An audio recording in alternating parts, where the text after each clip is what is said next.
In Northern Ireland, there are always several versions of what happened. Some local people say the King's Own Scottish borderers sent to replace the paras assaulted civilians and started trouble. The army says civilians attacked the soldiers. Everyone agrees the paras arrived to help the borderers and fired live rounds at unarmed civilians. Channel 4 News has learned none of the paratroopers was equipped with plastic bullets specifically designed for crowd control.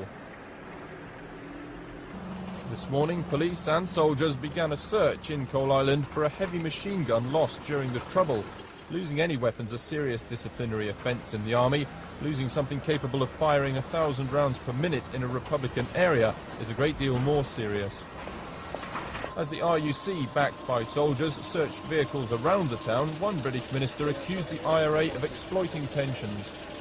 Everybody is working hard to try and achieve better relationships. But the one thing the IRA does not want is for those relationships to improve. And they will use every occasion they can to try and disrupt them. And that's precisely what they did last night. Mr Mate said the paras had not been withdrawn, though a different regiment was patrolling in town this morning. If the paras have not officially been pulled out of Coalisland, many here say they should be. We have consistently asked for their withdrawal since about a week after they came in, because they're not suited to the job they're doing, and they're not trained for the job they're doing. I mean, any army regiment is not capable of doing a policing work, but the paras in particular are too aggressive. The RUC, who are supposed to have primacy in policing and primacy in security matters, have a difficult enough job here, and they find their good work totally undone when a regiment like that comes in and gets the people's back up. Confusion remains about whether the paras have officially been ordered out of Coalisland. Today they were patrolling checkpoints outside the town only.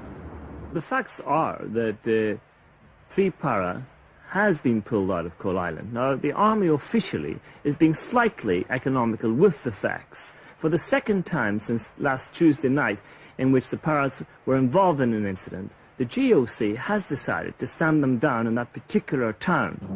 The paratroop regiment is hated in many nationalist areas, and in Coalisland particularly, where the atmosphere has been tense for months. In February, British Army soldiers shot and killed 4 members of the IRA's East Tyrone Brigade in an ambush outside a church after they'd attacked the RUC station in Coalisland. One of the 4, Kevin O'Donnell, was the brother of one of the men shot last night. Last week, shortly after one paratrooper had both legs blown off in an IRA bomb, several others allegedly assaulted people in this bar in Coalisland. At least one officer has been suspended pending investigation. Clearly something had to be done.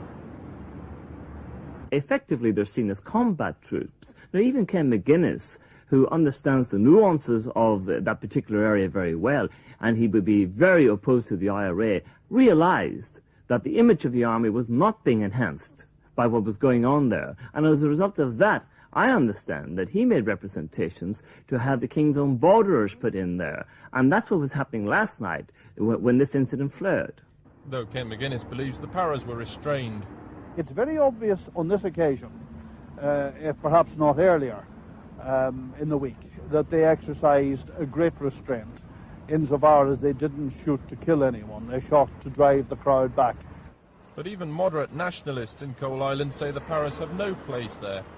They're not trained for dealing with ordinary, decent people in Northern Ireland, because they have come in here and they see everyone as hostile. And they're treating everyone as hostile. And that is a recipe for disaster.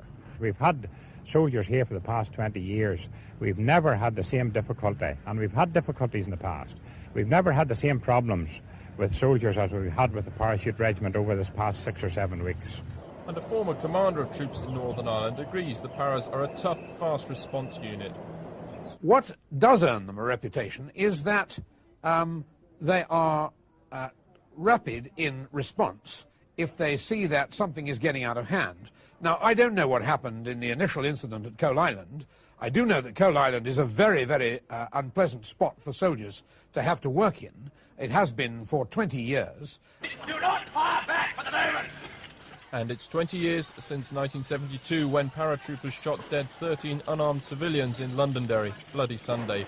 The reputation among nationalists of the regiment was irretrievably damaged. I'm quite satisfied that what happened on that day was murder carried out by men in uniform.